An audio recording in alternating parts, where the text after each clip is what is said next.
রাতের স্টেশন। ট্রেনের আওয়াজ ধীরে ধীরে মিলিয়ে যাচ্ছে। অন্ধকারের নিস্তব্ধতা ক্রমশ স্পষ্ট হয়ে আসছে। ঝিঝির ডাক আর চারপাশের গা ছমছমে পরিবেশ। চন্দনপুর স্টেশনে ট্রেন থেমেছে। কালীশঙ্কর, দীপক, সুনীল ট্রেন থেকে নেমে স্টেশনের পাশের পথ ধরে বাজারের দিকে এগোচ্ছে। চারপাশে কুয়াশার চাদরে মোড়ানো পরিবেশ।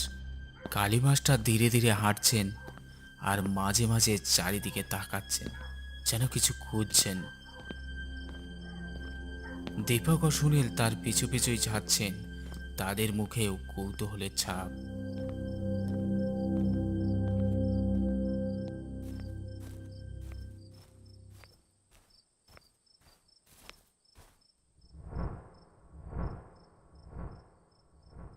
স্যার, এই গভীর রাতে মাছ মাংস কিনতে চান কেন? আমাদের তো জমিদার বাড়িতে যাওয়ার কথা ছিল। স্যার, আপনার এই রহস্যময় কাজগুলো কিন্তু দিন দিন বাড়ছে। জমিদার বাড়িতে কি তাহলে খাওয়া দাওয়ার জম্পেশ আয়োজন করবেন? ভূতের সাথে লড়তে গেলে পেট ভরে শক্তি নিয়ে যেতে হয়।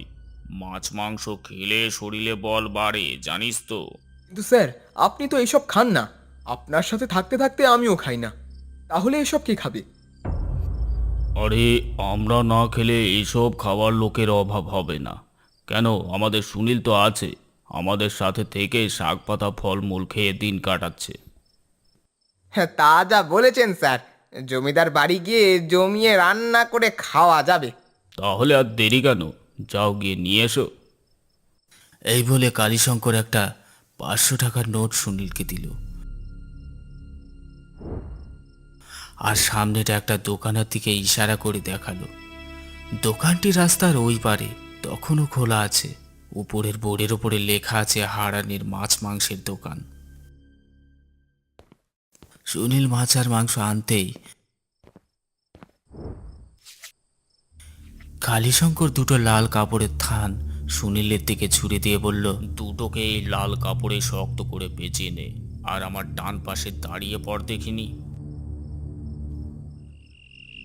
এই বলে কালীশঙ্কর চোখ বুজে বিড়বিড় করে মন্ত্র পড়তে লাগলো, যেন মন্ত্র বলে কোনো অশুভ শক্তিকে আহ্বান জানাচ্ছে।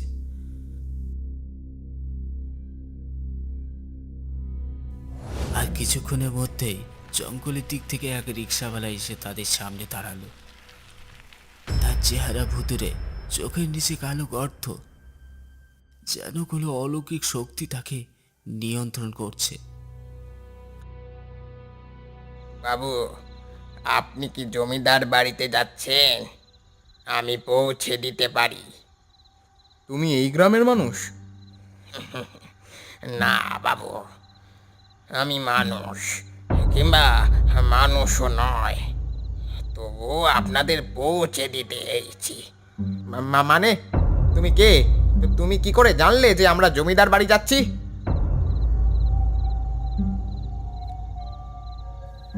ভূতের কথা বলে তুই কি এদের ভয় দেখাতে চাস? আমার নাম কালীশঙ্কর। যেখানেই ভয় সেখানে আমার শক্তি। চল, কথা না বাড়িয়ে নিয়ে চল আমাদের। রিক্সাওয়ালা একটু থেমে নিঃশব্দে মাথা নোয়ায় আর রিক্সা চালাতে থাকে। চারপাশে কুয়াশাচ্ছন্ন রাত, নীরবতা যেন জমাট বেঁধে রয়েছে। শুধু রিক্সার চাকার গুনগুন শব্দ আর দূরে কোথাও শিয়ালের ডাক ভেসে আসছে।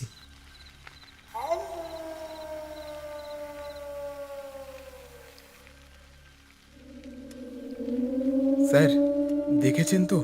বাড়িগুলোর অবস্থা দেখলে মনে হয় যেন এখানে বড় কিছু ঘটেছে। হ্যাঁ, এখানে পরিবেশে এক অদ্ভুত আধার ছড়িয়ে আছে। অভিশাপের ছায়া পড়লে এমনটাই হয়। স্যার, এই জায়গায় তো মনে হচ্ছে সবাই আমাদের দেখছে। এই ঝাপসা আলোয় কিছু চোখে যেন ঝলকাচ্ছে। এটা কি আমাদের ভ্রম?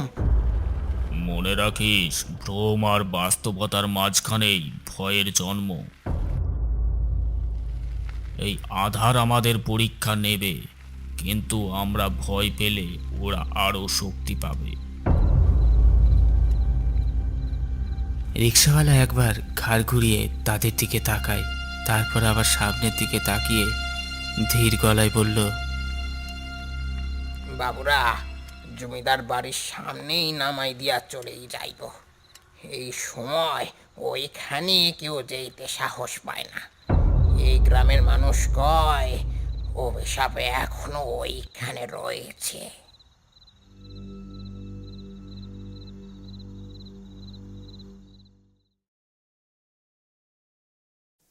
অবশেষে তারা পৌঁছে যান জমিদার বাড়ির সামনে। বিশাল পুরনো বাড়ি, দরজায় জমাট বাঁধা রক্তের মতো লাল রং।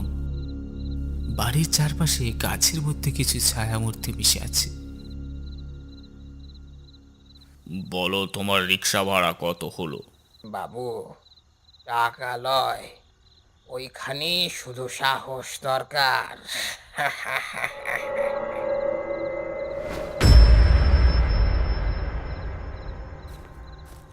কালীশঙ্কর জমিদার বাড়ির ভিতরে পা রাখতেই ঘরের সমস্ত আলো যেন নিভে গেল। ধুলে জমে থাকা আসবাবপত্র, চারপাশে এক পচা গন্ধ আর একটা চাপা শীতলতা ঘিরে আছে। এক কোণ থেকে চাঁদের হালকা আলো এসে পড়েছে, তাতে ঘরের ভৌতিক পরিবেশ আরো দৃঢ় হয়ে উঠেছে। ঠিক তখনই কালীশঙ্করের চোখে পড়ল দরজার কাছে দাঁড়িয়ে থাকা একটা সাদা শাড়ি পরা মেয়ে। তার চুল খোলা, চোখে গভীর দুঃখের ছাপ। চুপচাপ ছায়াটার দিকে তাকিয়ে দৃঢ় কণ্ঠে কালীশঙ্কর বলল, তুই কে? এখানে কেন দাঁড়িয়ে আছিস? আমি সুনন্দা, এই জমিদার বাড়ির মেয়ে। আমাদের পরিবার বহু বছর আগে অভিশাপের মধ্যে আটকা পড়ে আছে। সে এক অদ্ভুত মেয়েলি কণ্ঠে কথাগুলো বলল, যেন যেন কোনো পুরুষ মানুষ মেয়েদের গলায় বলার চেষ্টা করছে। আমি মুক্তি চাই। তুমি কি আমাকে সাহায্য করবে? অভিশাপ? কার অভিশাপ? আমার দাদুর অভিশাপ। তিনি এক তান্ত্রিকের কাছ থেকে ক্ষমতা চুরি করে নিয়েছিলেন, কিন্তু কিন্তু সেই তান্ত্রিক বিশ্বাসঘাতকতা সহ্য করতে পারেনি। সে অভিশাপ দিয়ে গেছে আমার পরিবারকে। আমি এখানে আটকা পড়ে আছি, এই ঘরে বন্দি। স্যার, এই মেয়েটা সত্যি না মিথ্যে বলছে সেটা আমরা কি জানি? ভূতের কাহিনী যতই সত্য হোক, তাদের কথায় সব সময় সততা থাকে না। সুনন্দা, তুই কি সত্যি জমিদার বাড়ির মেয়ে? তোর কথা প্রমাণ কর, নইলে। সুনন্দার মুখে ক্ষণিকের জন্য দ্বিধার ছাপ, তার চোখে আতঙ্কের ছায়া। সে কিছুটা পিছিয়ে যায়, যেন তার সত্যিকারের পরিচয় প্রকাশ পেতে চলেছে। আমি বুঝতে পেরেছি তুই কে। তুই জমিদার পরিবারের কেউ নোস। তুই সেই তান্ত্রিক যে অভিশাপ দিয়ে গেছে। আমার সামনে নাটক করে নিজেকে লুকিয়ে রাখার চেষ্টা করছিস কেন? মেয়েটার মুখ ক্রমশ বিকৃত হয়ে যায়, তার চোখে এক অদ্ভুত রক্তিম আভা, মুখে বিকৃত হাসি ফুটে ওঠে। আসলে সেই মেয়েটি ছদ্মবেশী সেই তান্ত্রিকের আত্মা, যাকে তার অভিশাপ চক্র থেকে মুক্ত করা অত সহজ নয়।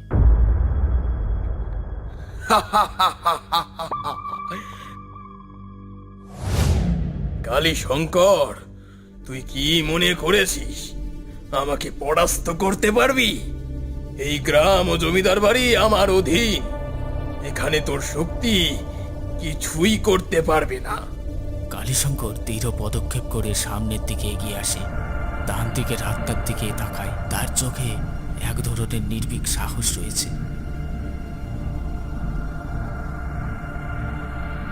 শোন তান্ত্রিক, যতই শক্তি দিয়ে তুই তোর শক্তির প্রদর্শন কর না কেন, এই বাড়ি আর এই গ্রামকে আমি তোর অভিশাপের শেকল থেকে মুক্ত করব।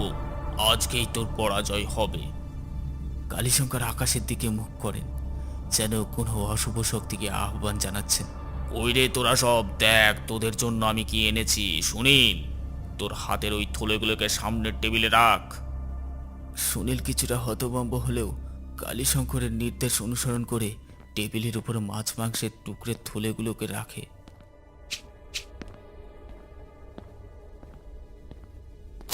মুহূর্তের মুহূর্তের মধ্যে যেন মাছ মাংসের টুকরোগুলো অদৃশ্য শক্তির আভাসে আকাশে ভাসতে থাকে, এক এক করে উড়ে যেতে থাকে। তান্ত্রিকের আত্মা চিৎকার করতে থাকে, না, তোরা এসব খাস না। এই কালী শঙ্করের এসব তন্ত্র সিদ্ধ খেলে তোরা ভস্মে পরিণত হবি। কালী শঙ্কর আমার শক্তি দুর্বল করার জন্য এসব ছল করেছে। কালীশঙ্কর ঝুলি থেকে তান্ত্রিকের শক্তি নাশের জন্য এক পুঁথির ব্যাগ বার করেন। ব্যাগে রয়েছে মন্ত্রলিপ্ত পবিত্র ভস্ম। তিনি তা চারপাশে ছড়িয়ে দেন আর মন্ত্র পড়তে শুরু করেন। ধীরে ধীরে চারপাশে এক শক্তিশালী আলোর বলয় তৈরি হয়। তান্ত্রিকের আত্মা যন্ত্রণায় চিৎকার করতে থাকে, তার দেহ ধীরে ধীরে ক্ষীণ হতে থাকে। না, এটা পারবি না তুই। পারবি? আমি এত সহজে হার মানবো না। তুই নিজের লোভের শিকার তান্ত্রিক। আজ এই জমিদার বাড়ি মুক্ত হবেই তোর অভিশাপ থেকে।